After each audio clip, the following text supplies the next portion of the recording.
Sonoro.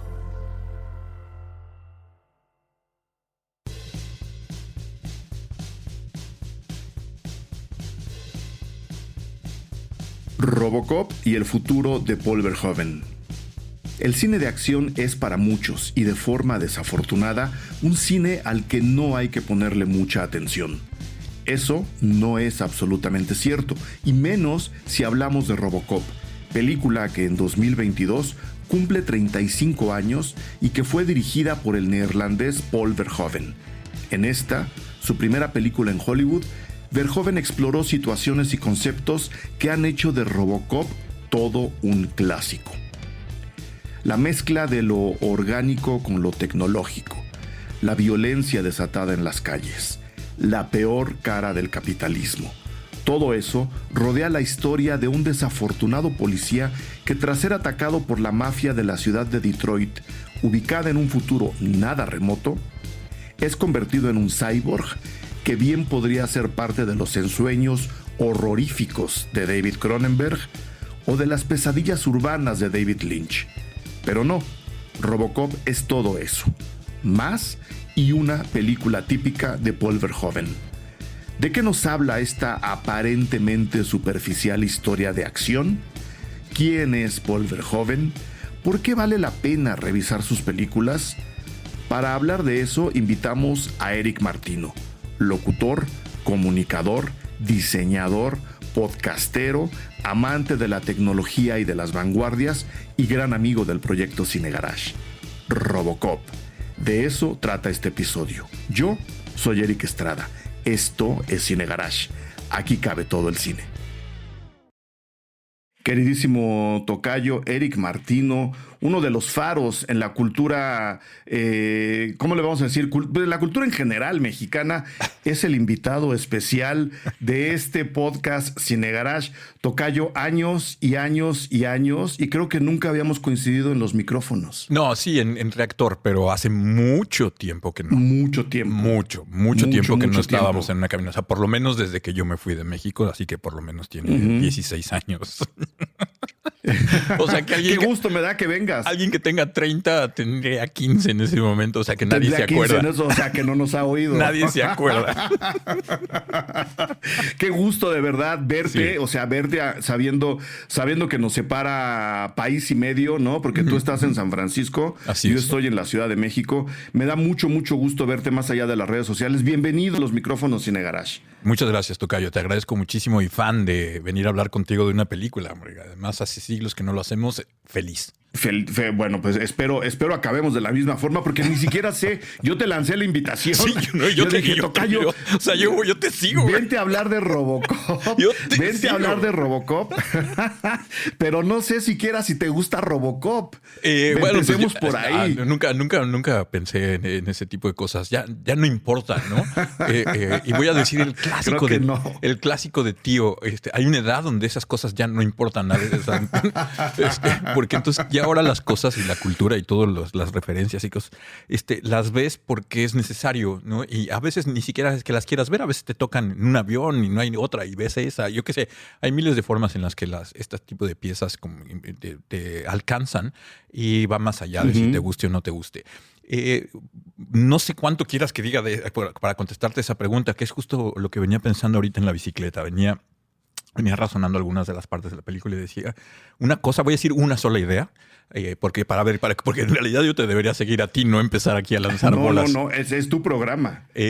Una de las cosas que pensaba es que cuando Robocop sale, yo no tenía todavía la educación visual ni la madurez para entender que hay cierto cine que se hace de esa forma. Entonces yo en ese momento de la historia de mi vida, yo la veo y pienso como, qué película más ridícula, ¿no? Y toda como medio mal. Claro, hoy entiendo que Verhoeven es un estilo. es un estilo, es una cosa cuidada, ¿no? Verhoeven y Cronenberg tienen ahí una parte donde hay un interés muy claro, y podría hasta Carpenter quedar en esto, pero tienen un interés muy claro de que las películas se vean de esa forma. No es que no haya dinero para hacer efectos especiales mucho más elaborados. Y entonces pensaba en cómo me tomó muchos años entender esa parte y valorar eso, que al principio, la primera vez que la vi, yo pensaba como, bueno, me gustó, está padre, pero qué ridícula, ¿no? Y después, claro, lo entiendes y le ves el otro valor que tiene, donde te das cuenta de que hay directores que no ven a la realidad como algo que necesariamente tenga que ser imitado. Y donde hay una, como un artista, hay este interés de poner un estilo personal. Y eso ahora me parece valiosísimo, pero sí, en ese momento claro. que sale la primera, pues no me pasó. Y cuando salen las reversiones, evidentemente caen tanto de Total Recall como de RoboCop. Eso es precisamente lo que les falta, ¿no? Porque entonces las veces te das cuenta que están todas como hechas con los efectos de ahora y tal, y dices, le falta el estilo que tenía la original. Le falta la mugre que, como bien lo dices, mucha gente acaba llamando estilo, y yo estoy completamente de acuerdo con eso. La película, solo para contextualizar rápidamente, para justo aquella gente que tenía 15 años, la última vez que nos reunimos en los micrófonos, que no tienen idea quizá ni del remake de RoboCop, ¿no? Porque saldría más o menos por esos años. ¿De cuándo es? Es como de esa época, ¿verdad? Claro. Es de esa época, es justo de esa época. La versión que vamos a comentar, aunque podemos extenderla a la reversión, es de 1987. Es una película que está cumpliendo 35 años. Wow. Y es una película de la que, además, Paul Verhoeven, el otro día me decía Fernando, el productor, acaba de cumplir años. Estamos grabando más o menos en la semana de cumpleaños de Paul Verhoeven, que es el director, un director neerlandés. Ya no se les dice holandeses, son neerlandeses a partir de, creo que el año pasado, que justo encuentra en RoboCop la manera de entrar a Hollywood. Toda su carrera previa la había hecho en Europa, cine, televisión, videos musicales, evidentemente en los Países Bajos.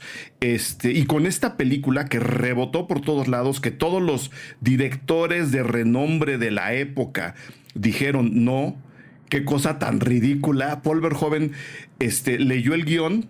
En la segunda cuartilla le pareció igual de ridícula que a sus colegas y lo tiró y lo dejó en la sala de su casa. Y fue su esposa la que dijo, a ver, si está tirando algo, debe ser por algo mucho, o sea, está dejando algo de lado. Yo me encargo. Lo leyó completo, la esposa de Paul Verhoeven, y le dijo, Paul, si no filmas esto, vas a ser un fracasado toda tu vida. Y a partir de ahí, Paul Verhoeven hace la película, justo como dices, ¿no? Imprimiendo la visión de un artista, ¿no? Haciendo una representación de la realidad, que es en lo que en realidad es el cine, ¿no? No una imitación, no un espejo, sino una representación de la realidad. Y arma uno de los grandes clásicos de ciencia ficción de los años 80-90. La película es del 87. De las primeras películas en donde la película habla cuenta la historia de Murphy, un policía que después de ser herido más que mortalmente es combinado con una computadora robótica, no sé si hay nombre para todo aquello, y acaban construyendo un super policía en un futuro que en esos años parecía realmente improbable y que hoy lo tenemos cerca más de lo que quisiéramos por todos lados, y acaba construyendo un clásico justo por esa mugre que le inyecta a Tocayo. Y bueno, Robocop es de estas películas que tiene estos errores inocentes de imaginar estos futuros que con el tiempo pues te das cuenta de que había ahí la visión, claro, la parte visionaria, sobre todo que se puede, cuando se escribe es mucho más fácil no cometer el error. Cuando se escribe se puede tener la visión de algo va a haber que va a ser de esta manera, pero cuando se hace la representación visual es cuando se cometen los errores, ¿no? Y entonces cuando se siente, voy a decirlo, chafita, ¿no? Entonces la versión de Robocop, esta parte de la biotecnología se veía de esta manera en la que está representada y que es muy inocente. Hoy cuando lo vemos hoy en día se siente completamente arcaico y no iba por ahí cómo iba a ser. Sin embargo, la idea de la biotecnología, pues por supuesto, ya existía ahí y por muchos años antes, ¿no? Pero ahí estaba esa parte. Pero es curioso de estas limitaciones que se tienen por la visión o la... ¿cómo llamarlo? Pues incluso ambición le podemos llamar. No solo visión, sino ambición. ¿No? Por describir un futuro, ¿no? Oye, y ahorita que platicabas esta cosa, me gustaría dar este pequeño ejemplo sobre por qué es importante lo de la realidad o una interpretación de la realidad. este es un ejemplo que he usado como para diferentes cosas y funciona muy bien. Cuando existe la pintura, durante muchísimo tiempo de la pintura, su función era representar la realidad. Los artistas no tenían la capacidad para hacerlo. Bueno, por supuesto estaba Miguel Ángel y eso, pero su misión como pieza era no comunicar emociones, sino comunicar realidad. Cuando aparece la pintura abstracta, no desaparece la pintura figurativa, pero se abre toda una dimensión en la que, ahora me puedo expresar de esa manera. Y cuando aparece la fotografía, uno pensaría, bueno, pues ya no necesitamos pintura, ¿no? Pero hoy tenemos pintura abstracta, pintura figurativa y fotografía. Y además dentro de la fotografía tenemos fotógrafos y lo que tomamos todos con nuestro teléfono, ¿no? Es decir, hay una serie de diferentes niveles que algunos son editoriales y otros son de calidad, que permiten que no todo necesariamente tenga que comunicarse acertada y acertadamente con la intención y acertadamente con cómo son las cosas. Y esa es la parte donde el entender esta parte de los estilos se vuelve, insisto, para mí, y creo que es algo que vino con la edad, se vuelve, voy a decirlo, romántico, pero se vuelve interesante, porque entonces ya empiezas a entender lo que dije hace rato de la inocencia, de cómo representan a la biotecnología. Se convierte en un momento muy bonito, ¿no? Voy a comparar aquí como cuando en Matrix está este momento en que están estas pantallas con texto verde y que hay unas cosas bajando ahí, ¿no? Y que hay un momento donde alguien dice, pero ¿qué es lo que tú ves? Me dice, aquí estoy viendo, esta es una mujer con un vestido rojo caminando en Tokio. Y lo que está pasando ahí, cuando ves de Matrix, cuando la vimos en el momento en el que sales, tú no te imaginas que están hablando del internet, ni que están hablando de una red social. Pero eso es justo lo que pasó ahora. Instagram es una de esas líneas de texto verde que estaban pasando. Pero cuando se hizo de Matrix, nadie se imaginaba que Instagram o las redes sociales se iban a ver de esa manera, ¿no? Que ibas a tener esta capacidad de tener un sexto sentido de verlo ahí. Entonces ahora a mí me encanta de Robocop la idea de que pudiéramos vivir como cyborgs, que pudiéramos tener injertos de tecnología que nos permitieran, pues uno, extender la posibilidad de las limitaciones humanas y dos, a lo mejor la posibilidad de extender la vida, ¿no? A través de una máquina. Claro. Que yo sabía, y por eso la invitación, aunque así pareció, no fue tan aleatoria, tocayo. Yo sabía que a ti la idea de esta mezcla de tecnología con lo humano, que también es muy de Cronenberg, ¿no? Sí. Ver en qué momento la tecnología y lo orgánico humano pueden convivir o no, pueden coexistir o no, se atraen o se rechazan. Él lo maneja de una forma muy distinta y ahí está Crimes of the Future, por ejemplo, ¿no? Una película que comentamos justo en el podcast anterior a este, con Hugo Villa, el director de la Filmoteca de la UNAM. Ahí les dejo yo la invitación para escuchar justo el podcast anterior. Yo sabía que esta mezcla, o por lo menos que la presencia de esta tecnología que en esos momentos nadie sabía cómo se iba a ver, en la película te iba a llamar la atención, no tanto por el aspecto de predicción, sino por las complicaciones que presenta a la hora de la parte de ética, unir algo que no es... Sí, quizá de la ética, de lo humano, volviendo a contextualizar, evidentemente nuestro personaje central, Murphy, que está hundido, ¿no? Está sobreviviendo a partir de los injertos tecnológicos que le hicieron, va encontrando poco a poco el camino para volver a ser él. Sí. Es decir, va negando ese lado de la tecnología que le diría, tú calla y obedece. ¿Quién es el vehículo en Robocop? ¿Quién manda? ¿La máquina o el humano? Creo que yo sabía que a ti eso te iba a interesar. La pregunta, pues una es así como la de quiénes somos y a dónde vamos y de dónde venimos dentro de los humanos, dentro de la ciencia ficción. Esa es una pregunta, ¿no? ¿Cuándo empieza el llamado Ghost in the Machine? ¿Cuándo la máquina es consciente y es consciente de qué? ¿No? Y en estos casos, como en el de Robocop, pues es precisamente de esta idea de que, o en Ghost in the Shell, que es una película de animación también como con esas partes, es difícil para estos personajes separar hasta dónde dejan de ser humanos por tener o pertenecer a estas otras especies o subespecies que son los cyborgs maquinizados o computarizados de vida. Y sí, eso evidentemente entras en un montón de preguntas muy interesantes que, aunque en Robocop no son exploradas de manera tan filosóficas, definitivamente son preguntas que te haces al ver la película, ¿no? ¿Cuáles serían las implicaciones de que esto pase? Porque como tú dijiste bien al principio de dar el resumen de la historia, al personaje en la película no se le pregunta. No hay, No. O sea, él se le convierte en esto y pues cuando se da cuenta, pues ya es esta otra criatura, es esta otra cosa. Y entonces, ¿qué hacer, no? Y la pregunta, entran estas cuestiones muy claras dentro de la ética de hasta dónde se deben hacer las cosas. ¿Es porque podemos? O una vez que podemos, nos tenemos que preguntar si debemos. Claro. Pues bueno, insisto, en la película no se habla de temas, no se tratan estos temas filosóficos, al menos no tan a flor de piel, ¿no? Evidentemente, si haces el análisis mucho más crítico, pues claro que se tienen que hacer medianamente estas preguntas. Pero es muy bonita. Ahora, mientras hablabas de esto de los injertos, ¿sabes qué pensé?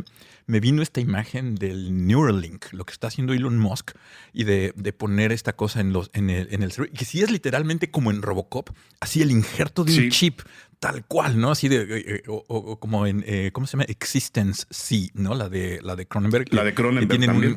un chip, y en Matrix también, que tienen estas entradas aquí atrás para cables, ¿no? O sea, al nuca. final sí medianamente está pasando eso, que aunque todo el mundo, ahora ya nos imaginamos biotecnología de otra manera, como más avanzada, o incluso vemos que la máquina más bien va a ser una especie de como de conciencia, que es como ser una visión más de este momento del siglo XXI. De todas maneras, todavía hay ese paralelo. O sea, si alcanzamos a Robocop y tener este momento en el que te están poniendo así una cajita con la que te conectas al cable, ¿no? Al cable. Sí, en este momento, el cable. En este momento, no, vamos a ver, ¿no? Ya haremos nuestra película de ciencia ficción un día de estos. Yo no sé, y esa es una pregunta que evidentemente, por lo menos para este podcast, no creo que encontremos la respuesta.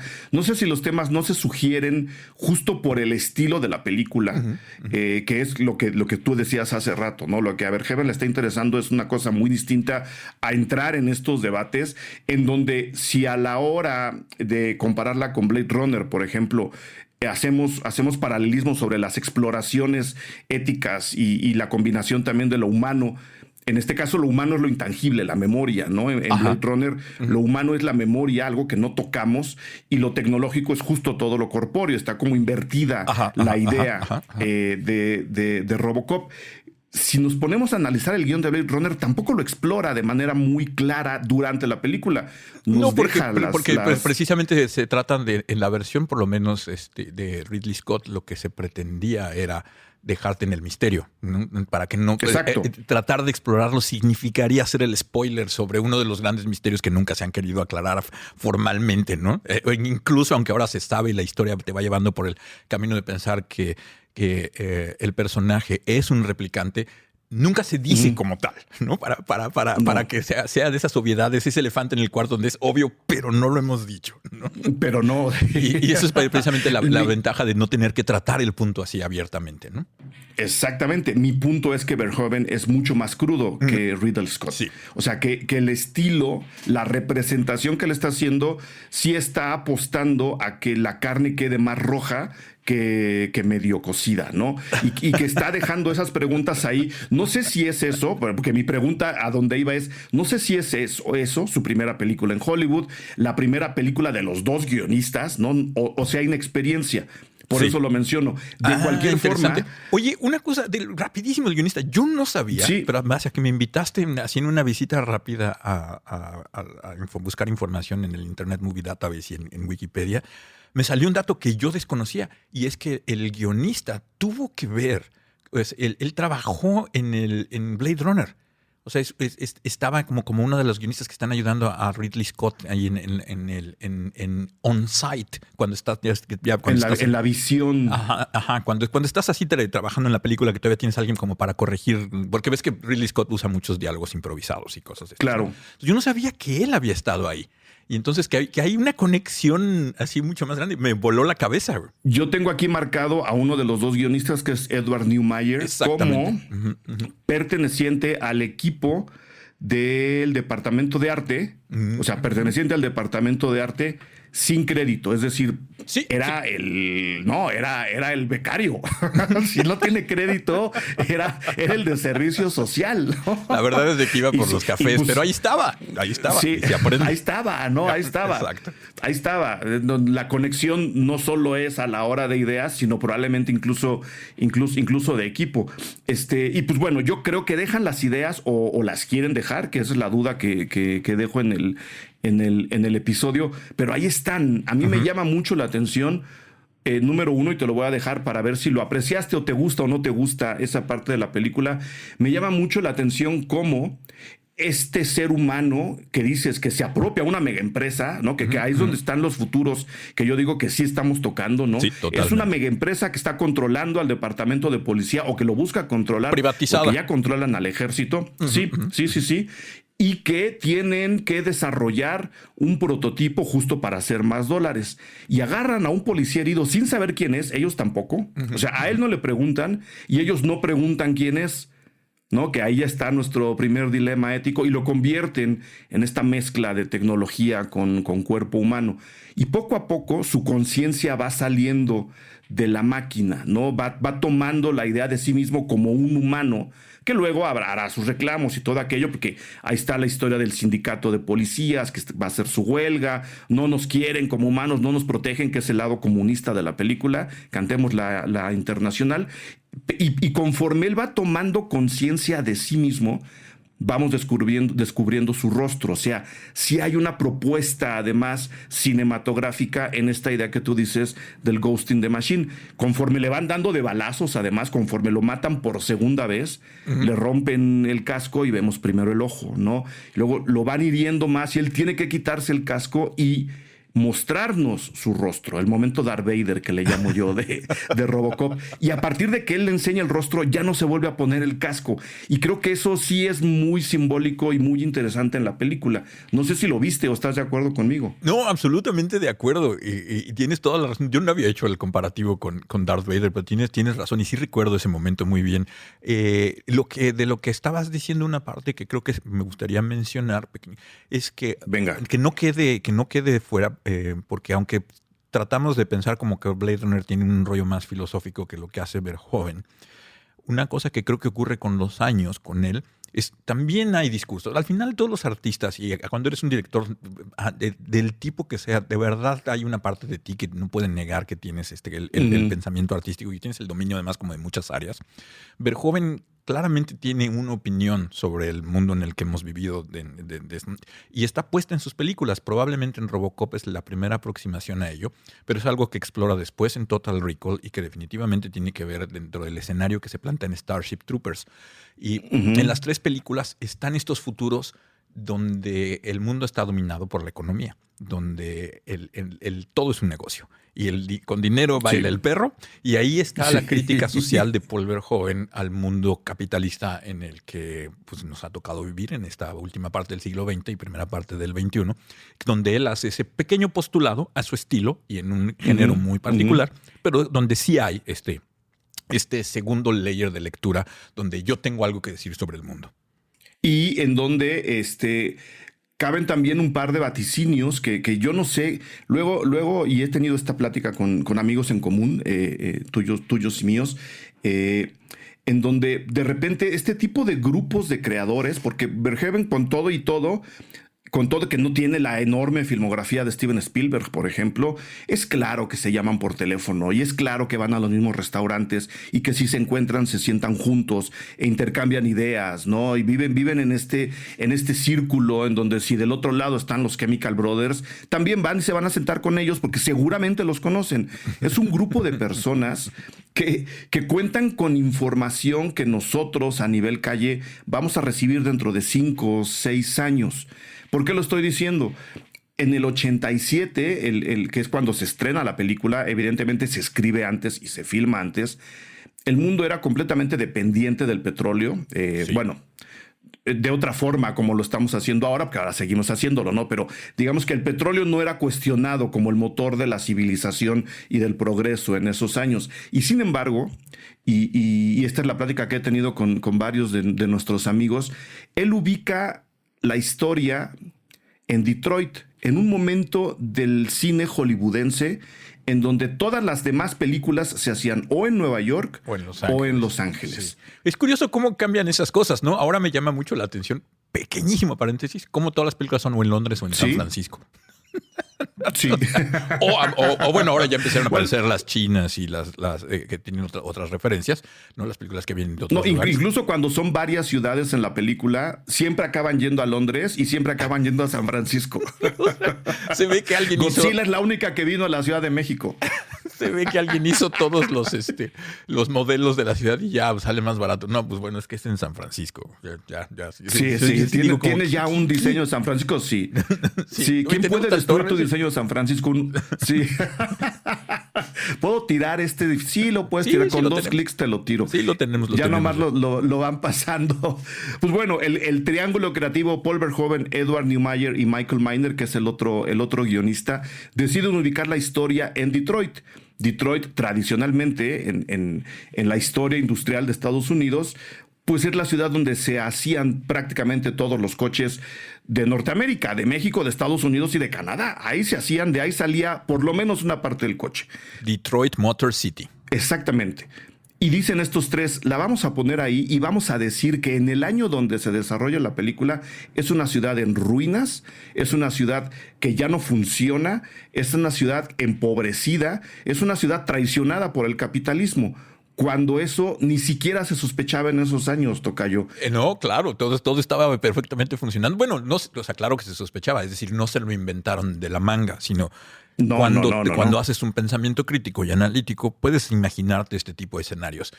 Que le atinaran a todo es lo que fue de suerte. La suerte es que en esa idea que pusieron sí le atinaron, y como Detroit está absolutamente deshecho y se encuentra en un estado muy semejante al que está planteado en el momento fantasioso de Robocop. Totalmente. De Robocop, que yo por eso decía, esa gente cuenta con información que nosotros vamos a recibir mucho después. Pero además tendría lógica, ¿no? Porque tendrías que imaginarte que era una ciudad, en este futuro que se estaban imaginando ellos, los prototipos de estos robots, de estos policías robots mecánicos, tendrían que ser hechos por quien hace estas maquinarias en serie para construir vehículos, ¿no? Y si te acuerdas, dentro de la película que salen estos otros prototipos a los que el Robocop principal termina siendo la mejor opción, eran pues como evoluciones lógicas de algo que haría una máquina con lo que haces coches, ¿no? Y entonces haría este tipo como de vehículos ahí medio raros con patotas y que se movían todos torpes, que son un poco como naves. Entonces me parece que hay, no sé. Estoy completamente de acuerdo contigo en que hay un grupo de personas que no solo tienen acceso a otra información, sino que además pues están en eso, ¿no? Todos están imaginándose por diferentes proyectos y cosas y por naturaleza también. En una jarra que se estén aventando ahí, ellos de repente seguro empiezan a hacer chistes y sus chistes van a elaborar alguna ¿cómo llamarle? Algún chiste inteligente que viene a algo que yo vi de esta ciudad que pues nadie ha visto y lo voy a convertir en un gag divertido, ¿no?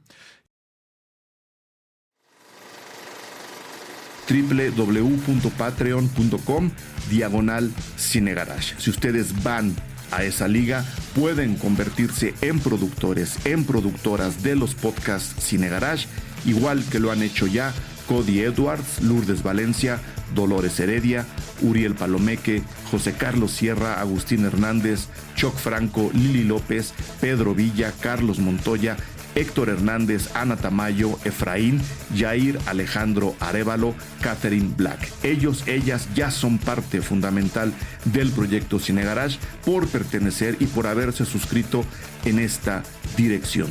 Eso les da acceso además a contenido exclusivo generado para ustedes, cobertura de festivales y reuniones que tenemos con todos y todas ellas para hacer de este proyecto alrededor del cine algo más cercano, algo más festivo y por supuesto algo nuestro. Suscríbanse, vayan directo a www.patreon.com/cinegarage. Gracias de verdad. Yo entro más en la teoría de la conspiración. ¿Sí? Yo creo que graban sus borracheras y se escuchan al día siguiente y dicen, esa idea nos sirve, vamos a usarla. Nomás dejan prendido el micro y ponen la música y abren la champaña. Hace rato que decías... Me gusta esa teoría, me gusta. No, pues yo creo que Elon Musk lo hace. O sea, yo creo que tiene grabado todo lo que hace todo el tiempo. Me da mucho miedo. Y justo hacia allá quería sobre ese tema quería preguntarte algo, ya que lo mencionaste hace rato. ¿Tú eres pro o contra que alguien como Musk, con esa mega empresa que fabricó, unos dicen de la nada, otros decimos, hombre, sí se le ayudó, con tanto dinero, esté haciendo lo que hace con la tecnología y con lo que quiere hacer con los humanos, que en pocas palabras es sacarnos de aquí, o sea, cumplir el vaticinio de Blade Runner. Unos se quedan y otros nos vamos. Uy, tocayo, eso necesitaría un podcast o dos para hablarlo, aparte. ¿Qué personaje? No, yo nada más pregunto, ¿eres pro o contra de Es complicado para mí responderlo con una palabra. No es un personaje binario para mí. Y eso creo que es parte de su carisma. Precisamente porque yo creo que nadie puede totalmente odiarlo y nadie puede totalmente amarlo. Ese es mi entendimiento. Hay cosas que yo no tolero absolutamente nada, que no apruebo, pero hay otras donde el tipo, pues evidentemente tiene la educación, los recursos y el tiempo invertido en muchas de estas cosas, donde no está tan equivocado en algunas de las cosas que propone, hace, busca, trabaja, etcétera. Pero bueno, depende de en qué me preguntes y depende en qué particular cosa puedo ponerme a veces de su lado, muy de su lado, y a veces muy en contra de su lado. Insisto, creo que esa es parte de su la palabra en inglés es appeal, pero es porque es particularmente... de su enganche. De por qué nos resulta este hombre como tan polémico, ¿no?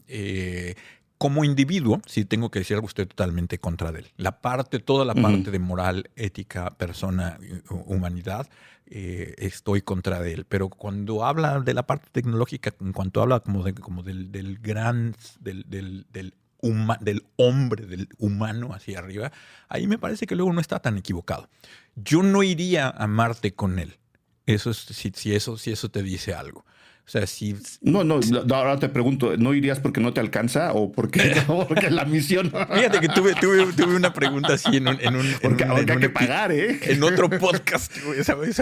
Y la conversación la estaba teniendo con un ingeniero, con un desarrollador que además entiende muy bien de estas cosas. Y él me decía, no te preocupes, ni te llevaríamos en el primer viaje. No. Dice, no eres necesario al principio. Dice, pero yo que te conozco, dice, si eres del tipo de personas que tendríamos que regresar por ti. Dice, pero al principio no vas a ser útil. Dice, ni te preocupes porque no vas a calificar, no hay manera. No hay nada que puedas hacer al principio, ¿no? Pero más adelante se necesita la gente como tú. Y yo le decía, bueno, qué bueno, porque si hay que irnos a mantener este modelo y a que Elon Musk sea el que nos está llevando, yo no voy, váyanse. Buen viaje, muchachos. Es claro. Más, llévense a todos los que son como ustedes. Ojalá se los puedan llevar todos juntos. Bueno, el tema alrededor de esto y la pregunta de Musk, pues era justo, y otra vez, la mezcla entre lo humano y lo tecnológico. Y quiero preguntarte tu punto de vista sobre apreciar, yo creo, porque no recuerdo otra película anterior a Robocop, apreciar por primera vez el punto de vista de una máquina mezclada con humano, que es justo una de las escenas centrales de Robocop. No sé si habíamos tenido el punto de vista subjetivo desde adentro del personaje, tanto literal como figuradamente, como sí lo tenemos en Robocop. Vemos cómo este nuevo Murphy, va despertando poco a poco y tiene pequeñas nociones de lo que ocurre a su alrededor, y nosotros lo vemos como lo vería él. Pero yo recuerdo la película anterior. ¿No te parece? Y obviamente podemos caer en o sea, ¿dónde están los mezcales, las cervezas? Porque esto se puede poner ya muy bizantino. Para eso estamos. Pero Frankenstein es eso. Frankenstein es el hombre máquina que también en algún momento se da cuenta de repente razona, claro. Espérate, o sea, yo en realidad, o sea, ¿por qué estoy aquí? Yo no debería estar aquí, yo ya me había muerto. Y tiene esta cuestión. Y en el caso de Frankenstein, que también se toca en Robocop, es el amor. Al final parece que el amor es la maquinaria que mueve a esta máquina humana, es el centro de ese choque entre la máquina y lo humano. Es el amor. Así que estoy insisto, ya sé que esto se puede poner bizantino, pero por eso lo mencioné. Estoy un poco desacuerdo en cómo lo pones. Yo no estoy en desacuerdo en lo que dices, porque sí, mucho de la idea del Frankenstein, de los dos lados, tanto del monstruo como del creador, están presentes en Robocop. La idea del amor humano que salva también está presente y no me incomoda. A lo que voy es, visualmente, en la pantalla, nosotros vemos con los ojos de este ser por primera vez hacia afuera. En el cine industrial... ¿Terminator es antes o después? Buenísimo. Terminator 84. Es un poquito antes. Porque en Terminator sí ves los ojos desde el... Bueno, pero es que... Desde dentro. Pero es humano, no es humano. Interesante pregunta de si es humano Terminator o no. Terminator no es humano. Bueno. Esta es la primera... Bueno, sí es humano, pero no es humano. Exacto. Ya se volvió un ciclo aquí en el tiempo. Estamos cayendo en la espiral de Fibonacci del tiempo, güey. Porque además Terminator pues, no tiene carne humana. Es una imitación de carne humana. Que luego alguien por allá, su programador, desarrolle un nuevo Terminator con otra conciencia que va a defender a los humanos a los que antes quería atacar, creo que es otro tipo de máquina. No tiene nada de humano. Robocop, sí, tienes razón. Siendo formalmente estrictos, tienes razón, es cierto. Y vemos, ¿no? Cómo abre lo que tenga como ojos y toma conciencia de su alrededor y luego vuelve a dormir. Y a lo que voy es la pantalla... ¿En manga existirá eso? Por ejemplo, ¿de cuándo es? Uy, debí haberme preparado más para esto, Gallo. ¿Qué pena? Ahí sí tú eres el experto. Ghost in the Shell, ¿de cuándo es el cómic? Porque la película definitivamente es de después, eso seguro. Pero ¿de cuándo es el cómic? No 95. Sé. No, es que en una de esas y el cómic nos puede salir con la sorpresa de que es más viejo. Kokaku Kidotai es, ¿no? Sí, la película dice que es del 95 en efecto, o sea que la película definitivamente es posterior, porque en esa también... Después. Sí, bueno, vamos a tomarlo como que es después. Sí. Además, no gana uno nada llevándote la contraria, tocayo. No, para nada. No, y la idea no es tener yo la razón, la idea es decir... Porque ahora hay un debate, por lo menos acá en ciertos círculos cinematográficos mexicanos, desacreditar al cine industrial solo porque es industrial. Y yo digo, a ver, la cultura popular tiene tanto alcance y tiene tanto poder que acaba entregándonos momentos como este. La primera vez que un hombre máquina ve y que nos hace ver lo que él ve y tomar conciencia de sí mismo mientras nosotros estamos ahí en la pantalla, en la historia de este cine industrial, creo que es Robocop. Y se me hace un momento bonito como para señalar, ¿no? Sí. Ver desde dentro a este personaje que poco a poco va a tener que volver a nacer. Como dices, el Frankenstein, si alguien recuerda la novela de Frankenstein, Frankenstein nace con la mente de un niño, ¿no? Y poco a poco va madurando, se enseña a sí mismo a leer, se enseña a hablar y acaba desarrollando su conciencia de adulto. Robocop sigue ese camino desde el punto de vista de no soy tan humano como cuando me mataron o cuando casi me matan y al final soy más humano que máquina una vez que me volvieron a matar, que hay que darle de balazos otra vez, que es bien interesante. Sí, ese es un gran punto, lo de la... Y no estoy seguro, habría que hacer una visión más crítica sobre esta otra parte, porque ya hablamos un poco de la ética, ya hablamos de la parte de la tecnología, y lo que podría ser ahí, y lo abro únicamente como sugerencia, como para un filtro que a lo mejor si van a ver Robocop ahora en estos días, lo puedan tener abierto, es ¿qué pasaría en el metafísico, en el religioso? Es la idea de la resurrección se toca ahí. Habría que verla. No tengo un punto de vista muy definido. Creo que yo tampoco la he visto a ese nivel.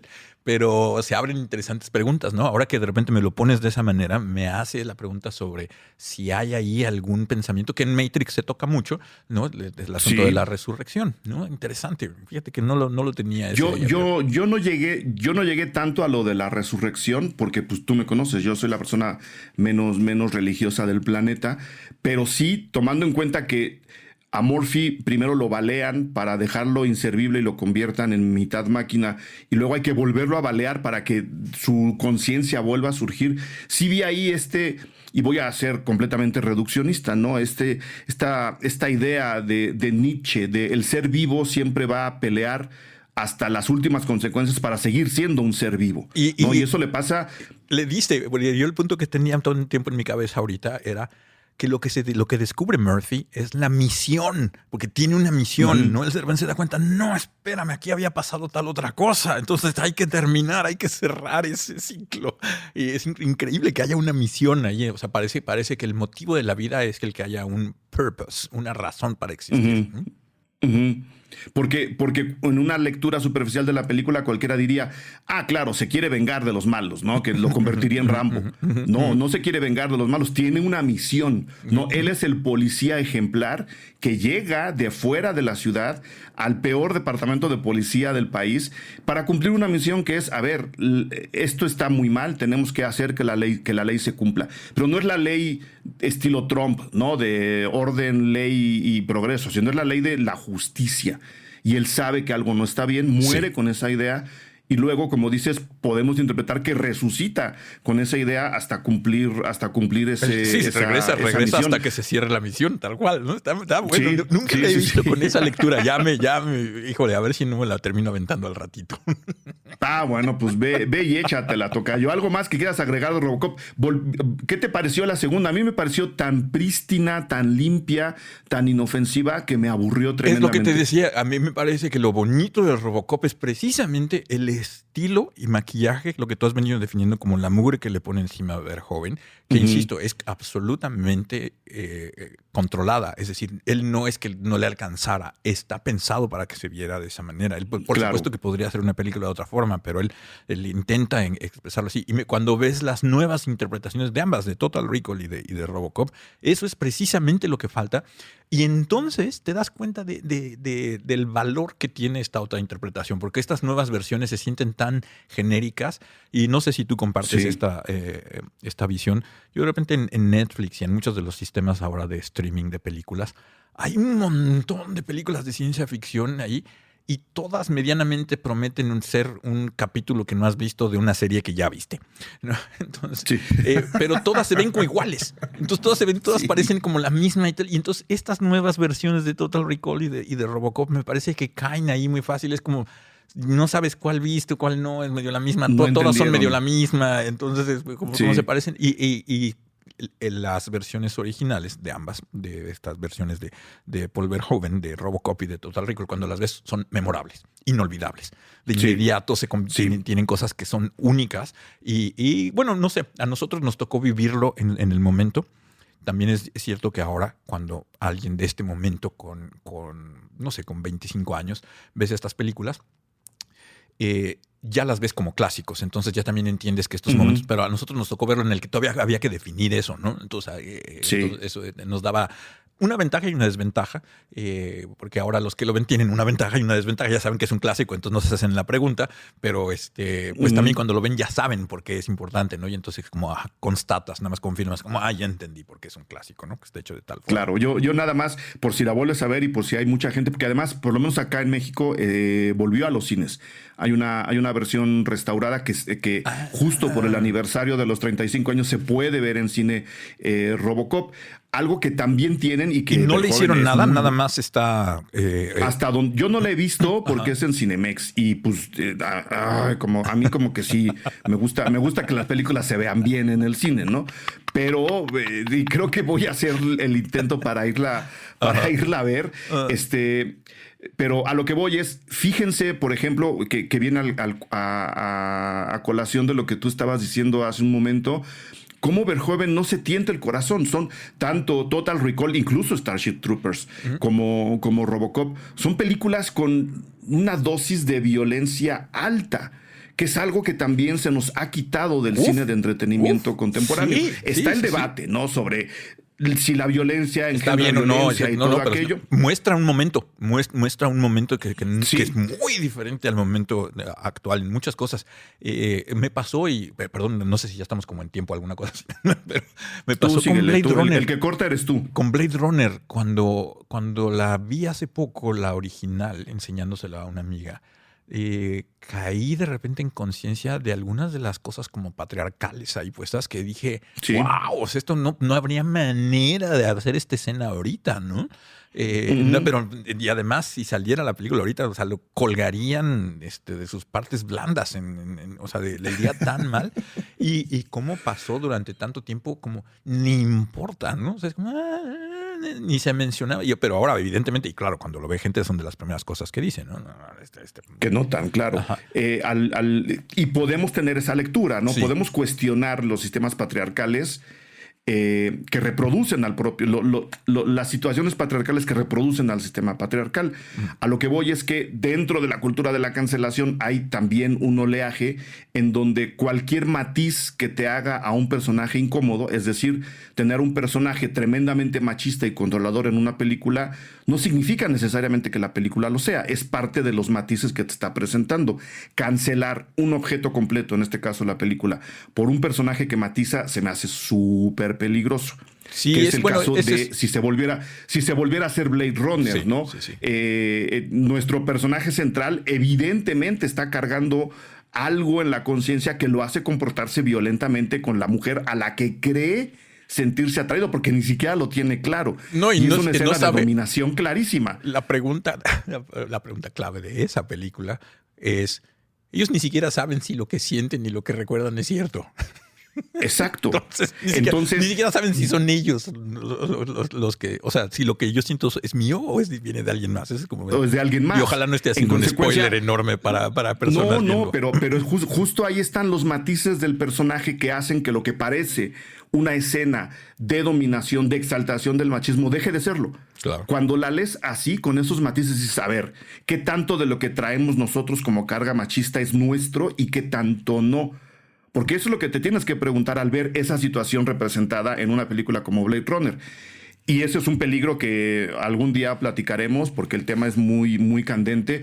A lo que voy es que está bien ver este tipo de películas, regresando a Robocop, en donde hay una carga violenta necesaria para el discurso de la película, especialmente si nos damos cuenta ahora que más allá de que las películas sean genéricas, como dices tú, se nos está privando en las películas del aspecto sexual de la humanidad, que las películas cada vez tienen menos sexo y en consecuencia también del aspecto violento de la humanidad. Que creo que tenemos que ver representado para cuestionarlo. Importantísima discusión y como dices, otro que da para una cantidad enorme de una serie de podcasts para hablar solo de esto, pero el ser humano al final está hecho todavía en este momento en el que seguimos siendo orgánicos y naturales, todavía de una parte muy primitiva y de otra parte que es nuestra conciencia. Y el choque de esos ha sido el dilema del ser humano a lo largo de toda la historia que tenemos en este planeta. Pero en este momento es cierto lo que tú dices. Una buena parte de lo que se está representando en los medios, lo que se representan como los conocimientos, los medios aceptados, está reprimiendo de una manera mucho más firme que en otras épocas todas estas otras partes que vienen o que se sienten primitivas. La violencia, la parte animal de la sexualidad, etcétera. No quisiera ni siquiera pasar por la discusión de si está bien o mal. Es simplemente un hecho. No, eso es otro tema. Es un fact que está pasando donde ahora se ven estas cosas de otra manera y no están ahí saliendo. Pero como decíamos en algún momento del principio del podcast hablando sobre Verhoeven y su visión del mundo, él se imaginaba un mundo que había llegado en estas tres películas, Robocop, Total Recall y Starship Troopers, se imagina un mundo colapsado por la evolución, por un lado, de la economía, como el eje que guía las decisiones importantes y por qué hay opresiones y por qué hay esta parte. Y segundo, donde la parte muy primitiva del hombre precisamente entra en conflicto porque pues está todo perdido y está todo podrido y deshecho y entonces sale. Es por eso que se imagina estos mundos tan violentos y donde los ricos son los que dominan, ¿no? Que ese es un poco bastante de izquierda, de hecho, cuando uno lo piensa las películas de Verhoeven, ¿no? Entonces Lo es, y la invitación sería verlas, ¿no? Entonces, que es un buen combo de sábado. Yo no diría que las vean seguidas porque van a acabar un poco molidos. No son películas fáciles a pesar de lo que parece. Y más si las quieres ver con estas lecturas, más si las quieres ver realmente con triple layer de lectura, se pueden volver de hecho complicadas. Pero es cierto que se pueden ver muy bien facilito, ¿no? Ver una así, la puedes ver y no preocuparte mucho y obtener una experiencia gratificante, porque definitivamente, y eso creo que no lo hemos dicho en un solo momento, y es cierto, es un clásico. Es un clásico. Es un clásico y una película que yo no podría tirar si me pidieran llévate las películas que tú consideres de las más importantes. Amarte con Elon Musk. Sí diría, ¿dónde está el DVD de Robocop? ¿Dónde está el de Robocop? Elon, tienes que ver esta película. Pero ¿dónde está el DVD de Robocop? Que si no, yo no me subo en esa nave.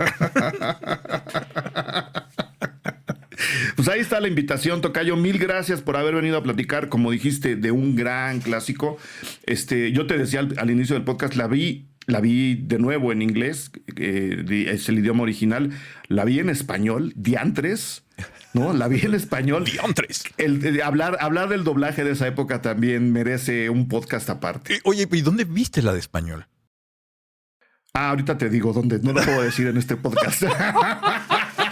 Porque sí, cuando me lo dijiste pasó como... Pero ahora que lo pienso, chinga, salió la película en español. La vi en un lugar donde no había otra opción. O sea, era verla en español o no verla. Así te la pongo. Bueno, claro. Bueno, yo trabajé en un canal de televisión donde pasaban así. Me encantaba tener que hacer los promos. En tu mismo canal. Pues ahí está, tocayo. Mil gracias por haber venido a platicar con la gente de Cine Garage. Qué gusto verte, de verdad.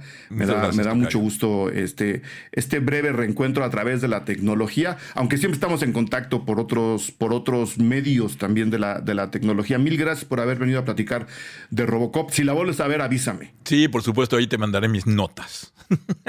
Tus redes sociales, ¿dónde te puede escuchar la gente? Sobre todo, Mr. Tendencia. Bueno, yo hago un par de podcasts en Convoy. Hago uno de tecnología que se llama Silicon Audio con Adrián Yáñez, quien es un desarrollador también aquí de Silicon Valley, español, un gran amigo. Y tengo otro que se llama Koji en Convoy, que estoy haciendo con la doctora Lourdes Valencia. Y ese es más musical y tratamos de hacer viajes a través de canciones. Si no saben qué es Convoy, convoynetwork.com, ahí pueden entender sobre esa plataforma. Y en mis redes sociales son en Twitter, @Koji, KOGGI. Ese es ¿cómo se llama el handle? Ese es mi nombre en Twitter. Y en Instagram es DJ Koji. Entonces, es con esos dos. Ahí es donde estoy, la verdad, poniendo. En las demás ni pongo nada. Ya no hay tanta vida como para andar en tantas. Ya no hay tanta vida. Sí. Es mejor hacer podcast en Convoy, además, ¿no? Que andar nutriendo redes sociales. Pero es que ese es parte del problema, que ahora ya hacer podcast significa. Esa es una cosa que aprendí ahora en los últimos. Bueno, ya nos vamos a ir a desviar. Aprendí ahora regresando a hacer podcast, pero ahora regresando a medios, que antes cuando hace 16 años, cuando yo hacía medios, no existía esa relación, pero ahora si haces algo de medios tienes que estar conectado ahí a la red social porque es donde pasa. Prácticamente a fuerza. Qué locura, en fin. Pero bueno, ahí lo pueden escuchar, ahí lo pueden contactar. Tocayo, mil gracias de nuevo. Espero que nos reencontremos pronto de una o de otra forma. Ojalá. Ya urge sentarnos por unos mezcales. Seguro pasará. Mil gracias. Gracias por escuchar Cine Garage. Si nos escuchas en Apple Podcast, regálanos una reseña para que más gente descubra este podcast. Suscríbete a Cine Garage siguiéndonos donde sea que escuches este programa para enterarte de nuestros próximos episodios. Cine Garage es parte de Sonoro. Ingresa a sonoromedia.com para escuchar más de los podcasts que aquí se producen. Este episodio fue producido por Brenda Bulnes-Meni, Fernando Santamaría. Agradecimientos especiales a Paco de Pablo y Héctor Fernández Mosqueda.